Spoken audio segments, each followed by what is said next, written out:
ఛత్తీస్గఢ్ దంతెవాడ జిల్లాలో భారీ ఎన్కౌంటర్ జరిగింది. పోలీసుల కాల్పుల్లో 7 మావోయిస్టులు మృతి చెందారు. మృతుల్లో 3 మహిళా మావోయిస్టులు కూడా ఉన్నట్లు తెలుస్తోంది.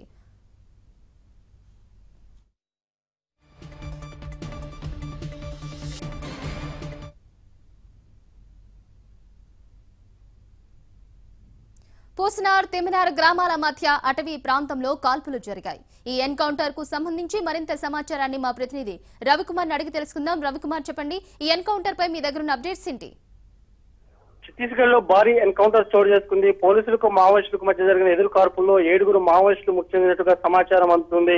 పోలీసుల కథనం ప్రకారం దంతెవాడ, బీజాపూర్ జిల్లాల సరిహద్దు గ్రామాలు తిమినార్, పూసనార్ అటవీ ప్రాంతంలో district reserve guard, special task force బలగాలు కూంబింగ్ చేస్తుండగా మావోయిస్టులు ఎదురుపడడంతో ఎదురు కాల్పులు జరిగినట్టుగా తెలుస్తుంది. ఎదురు కాల్పుల్లో 7 మావోయిస్టులు మృతి చెందారు. అందులో 3 మహిళలు ఉన్నట్టుగా పోలీసులు ధృవీకరిస్తున్నారు. వారి వద్ద నుంచి పెద్ద ఎత్తున ఆయుధాలు స్వాధీనం చేసినట్టుగా తెలుస్తుంది. 2 ఇన్సాస్ రైఫిల్స్ తో పాటు 3 303 రైఫిల్స్ తో పాటు పలు ఆయుధాలు స్వాధీనం చేసినట్టుగా తెలుస్తుంది. మొత్తంగా ఓవరాల్ గా చూస్తే తెలంగాణ సరిహద్దు ఛత్తీస్గఢ్ దండకారణ్యం యుద్ధ వాతావరణం కనిపిస్తుంది. గత మార్చి నుంచి గత 5 నెలలుగా దాడులు, ప్రతి దాడులతో ప్రతిరోజు కూడా అక్కడ ఒక యుద్ధ వాతావరణం కనిపిస్తుంది.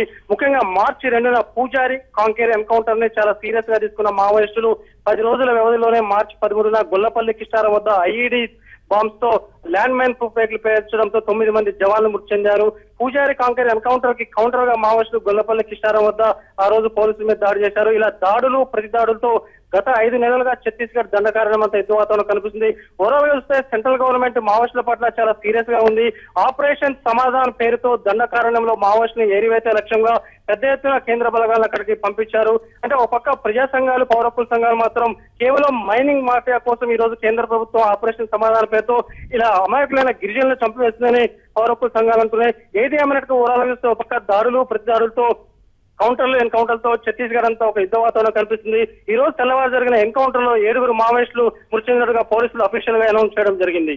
చందన, రవికుమార్, ప్రస్తుతం అక్కడ పరిస్థితి ఎలా ఉంది? ఇంకా ప్రాంతంలో కాల్పులు కొనసాగుతున్నాయా? ఓవరాల్ గా చూస్తే ఛత్తీస్గఢ్ దండకారణ్యంలో ముఖ్యంగా దంతెవాడ, బీజాపూర్, సుక్మా ఇవన్నీ తెలంగాణ సరిహద్దు ప్రాంతం, గోదావరి పరివాహక ప్రాంతం కావడం అక్కడ ఏ ఇన్సిడెంట్ జరిగినా తెలంగాణ ప్రభుత్వానికి లింక్ పెట్టడం జరుగుతుంది.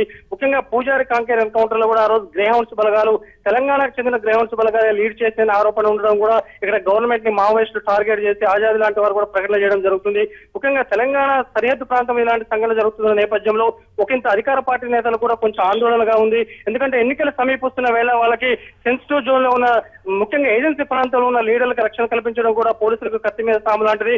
గతంలోనే పలువురు అధికార పార్టీ నేతలకు కూడా పోలీసులు నోటీసులు అందించడం జరిగింది. చాలా సెన్సిటివ్ ప్రాంతాల్లో మీరు తిరగొద్దని కూడా చెప్పడం జరుగుతుంది.